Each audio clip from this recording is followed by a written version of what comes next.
많은 축구 팬들이 고대하던 2022 카타르 월드컵이 드디어 개막했습니다. 그래서 오늘은 월드컵 그리고 축구 이야기를 좀 해보려고 합니다. 안녕하세요, 김지윤입니다. 겨울에 하는 월드컵이라 굉장히 색다른데요. 2022 카타르 월드컵이 개막했습니다. 우리나라는 11월 24일 우루과이와 첫 경기를 치르게 되는데요. 대한민국 화이팅!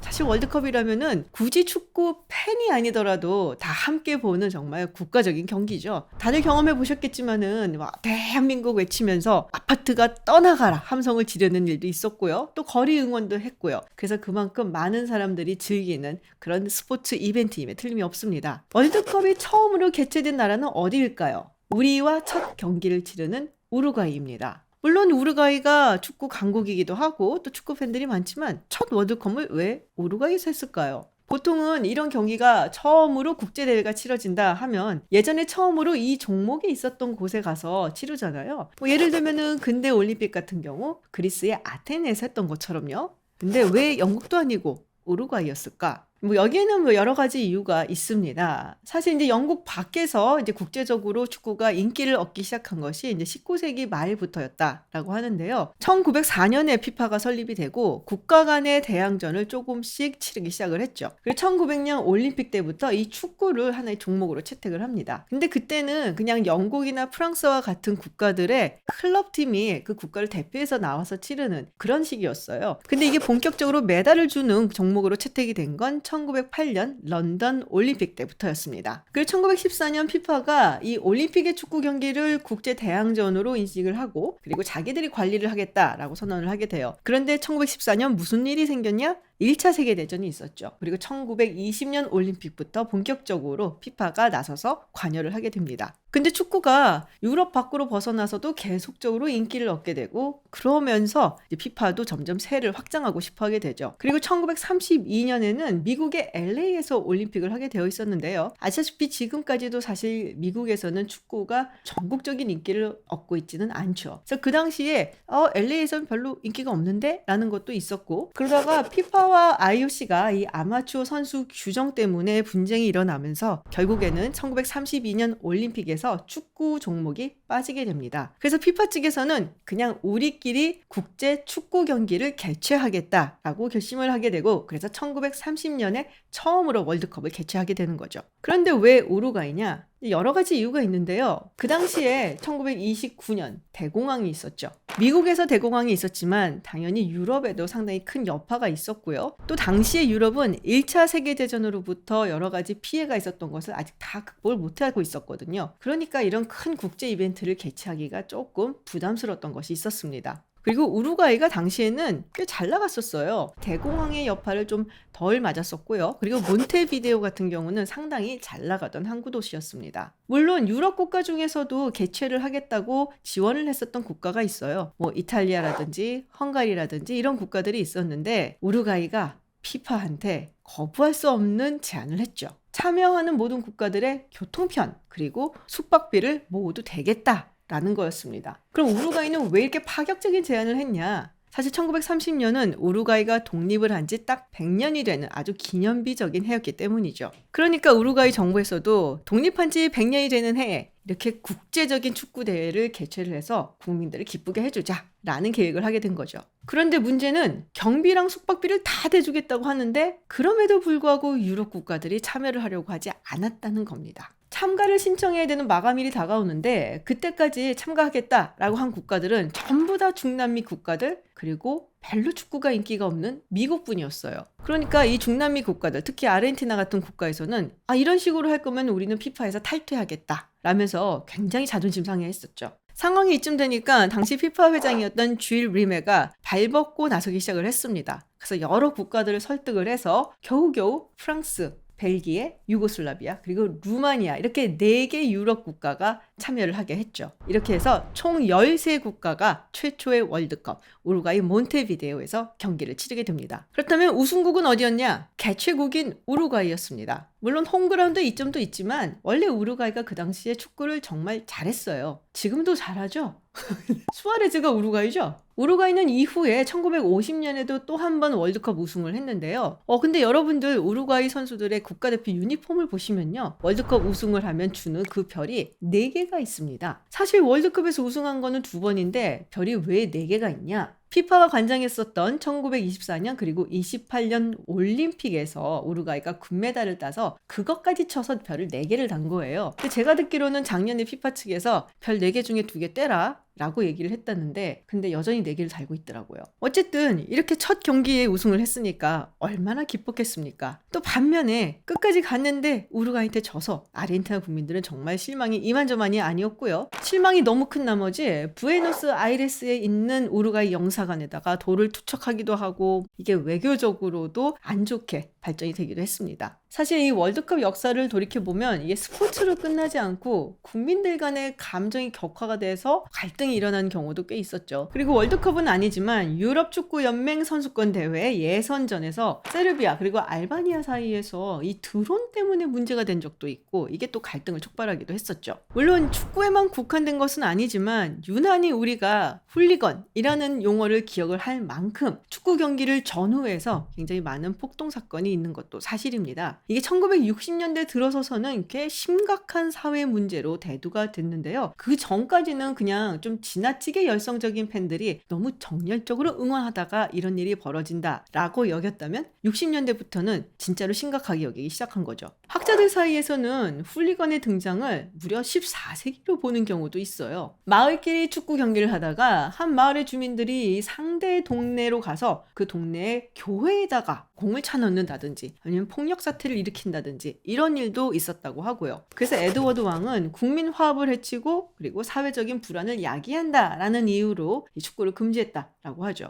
물론 그거 외에도 다른 이유가 있습니다. 축구 경기를 하게 되면은 그 마을에 뭐 상점이라든지 장을 닫는 일도 있었고 그러다 보니까 경제적인 피해가 있게 되고 또 상인들이 무지하게 반대를 해서 축구 경기를 금지했다라는 이야기도 있고요. 현대에 들어와서 훌리건이 언제 그럼 등장을 했느냐? 뭐 학자들마다 의견이 조금 다르긴 하지만 대체로 1885년을 칩니다. 당시에 프레스턴 노스엔드 그리고 에스턴 빌라가 경기를 했는데요. 프레스턴 노스엔드가 에스턴 빌라를 5대 0으로 격파했을 때 이 에스턴 빌라의 팬들이 너무너무 화가 나서 선수들한테 막 돌을 던지고 그리고 심지어 붙들고 직접 폭행을 하는 일도 있었습니다. 이렇게 자잘한 훌리건으로 인한 폭력 사태가 희한하게도 전쟁 때는 머금하더니 전쟁이 끝나고 나서 다시금 급증하게 된 거예요. 결국 1968년에 해링턴 리포트라고 해서 서커 훌리가니즘이라고 하는 보고서가 나올 정도로 심각하게 받아들이기도 했습니다. 그러면 왜 이렇게까지 몰입을 해서 폭력 사태까지 일으키는 것일까요?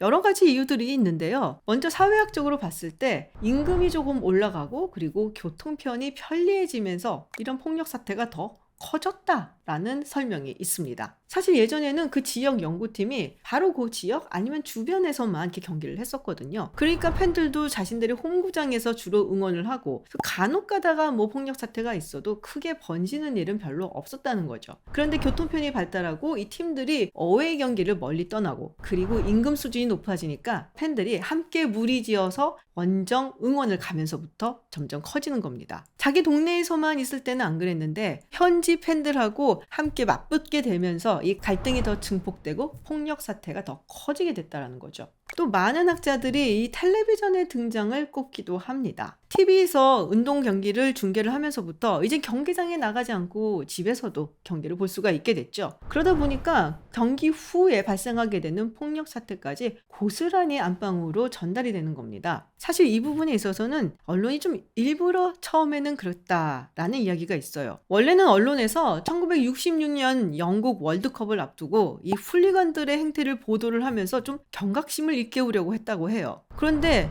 이 텔레비전이나 언론에서 이렇게 훌리건들이 막 폭력 사태를 일으키고 불을 지르고 하는 것을 보고 저러면 안 되는데 라고 경각심을 가지는 것이 아니라 나도 나가야지 하고 오히려 더 폭동을 부추기게 됐다라는 거죠. 그러니까 어떻게 말하면은 역효과를 가지고 온 거죠. 처음에는 이런 훌리거니즘을 영국 것이라고 여기기도 했어요. 그래서 이거를 브리티시 디지즈라고도 표현을 했습니다. 그리고 1960년대, 70년대 넘어오면서 이 유럽 대륙의 팬들도 좀 과격해지는 걸 보면서 영국의 병이 우리한테까지 옮아왔어 라고 이야기를 했다고 하죠. 근데 뭐 또 뒤져보면은 이미 1920년대 이탈리아에서도 팬들끼리 부딪혀서 갈등이 나고 또 폭력 사태가 일어나는 바람에 경찰이 왔었다라는 기록이 있다고 합니다. 뭐 이런 걸 보면은 스포츠 경기 후에 감정이 격해져서 좀 폭력 사태가 나는 것도 시공간을 뛰어넘는 일이 아닌가 라는 생각이 드네요. 그 외 다양한 상황적인 요소도 당연히 있습니다. 뭐 예를 들어서 역사적으로 조금 라이벌 관계 있는 팀들끼리 맞붙게 된다면 그러면 아무래도 감정적으로 더 격해지게 되고 그래서 이제 나중에 이게 폭력 사태까지 번지는 일도 있고요. 그리고 한 잔씩 하게 되면은 확실히 확률이 좀 높아지기도 하고요. 낮보다 밤 경기에서 훨씬 더 많은 훌리건들을 볼 수가 있다라는 연구 결과도 있습니다.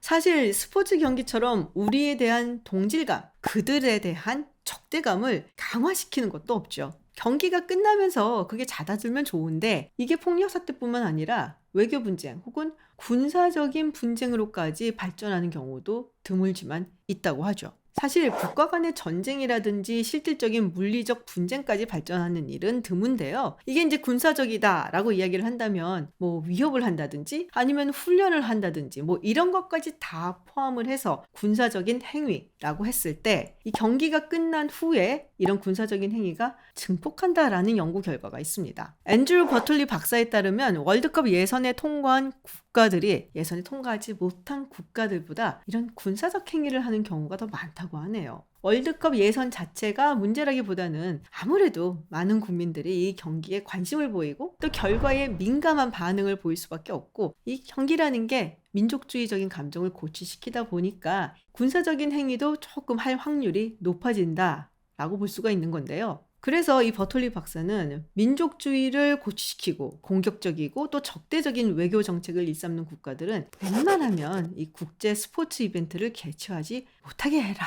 라는 약간 좀 극단적인 조언까지 합니다. 아마도 2014년 러시아가 동계올림픽이 끝나자마자 크림반도에 침공하고 또 병합한 것을 염두에 두고 한 이야기가 아닌가 싶은 생각이 드네요. 근데 또 따지고 보면 2008년 중국의 베이징 올림픽 이후에 이 중화 민족주의가 상당히 고취가 되는 계기가 되었던 것도 맞고요. 또 2022년 베이징 동계올림픽이 여러 가지 면에서 주변 국가들이 보기 좀 불편한 것도 있었다라는 거를 감안을 한다면 또 뭐 전혀 납득이 안 되는 주장은 아니기도 합니다. 그런데 이런 개최권 같은 거는 사실 경제력이라든지 또 국제적인 이해관계에 따라서 결정되는 거기 때문에 이 버톨리 박사의 조언이 받아들여지기는 조금 힘들 것 같아요. 사실 따지고 보면 이 적대 관계에 있는 나라들이 경기를 하지 않게 하는 것이 가장 좋을 수도 있겠죠. 근데 뭐 그거는 아시다시피 불가능한 일이고요. 사실 제가 이번에 우리 대한민국 팀의 일정을 보기 위해서 이렇게 월드컵 일정을 뒤져봤는데 거기서 헉!